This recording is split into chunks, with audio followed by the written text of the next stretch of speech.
Hello friends, movies all অ্যাবাউটে আপনাদের স্বাগত। Release করে গেল বিনোদিনী ট্রেলার, যেখানে নাম ভূমিকায় অভিনয় করেছেন রুক্মিণী মৈত্র। এক কথায় বললে ট্রেলারটা কিন্তু বেশ ডিসেন্ট একটা ট্রেলার হয়েছে। শিশুকাল থেকে বৃদ্ধকাল পর্যন্ত বিনোদিনীর পুরো জীবনকালটাই এখানে তুলে ধরা হয়েছে। বাংলা ছবির বাজেট হিসেবে সেট ডিজাইন বেশ ভালো। আমরা সবাই জানি যে এই ধরনের গল্পের সঠিক মূল্যায়ন একজন ব্যক্তিই করতে পারেন, এবং তিনি হলেন নান আদার দ্যান সঞ্জয় লীলা ভনসালী। কিন্তু তার সেট করে দেওয়া বেঞ্চমার্কের সাথে তুলনা করলে হয়তো অনেক খামতি আমাদের চোখে পড়বে, যার সবচেয়ে বড় উদাহরণ হলো চরিত্র নির্বাচন। বিনোদিনী হিসেবে রুক্মিণী এবং গিরিশ ঘোষ হিসেবে কৌশিক গাঙ্গুলি কিন্তু একেবারেই যথোপযুক্ত নন।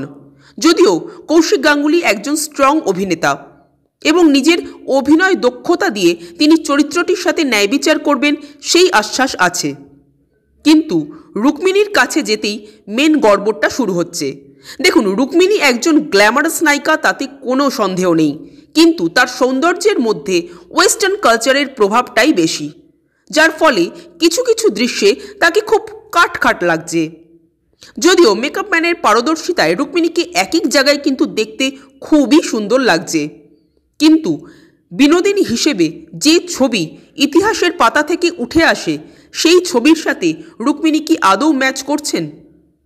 এরপর যদি আসি অভিনয়ের কথায়, নতুন অভিনেত্রীদের মধ্যে রুক্মিণী মৈত্র সবচেয়ে বেশি প্রমিসিং।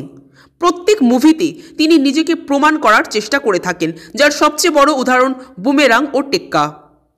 বিনোদিনীর জন্য যে তিনি যথেষ্ট পরিশ্রম করেছেন তার ট্রেলারেই প্রমাণিত, কিন্তু সেই পরিশ্রম কতটা কার্যকরী হবে সেটা তো মুভি রিলিজ হলেই বোঝা যাবে।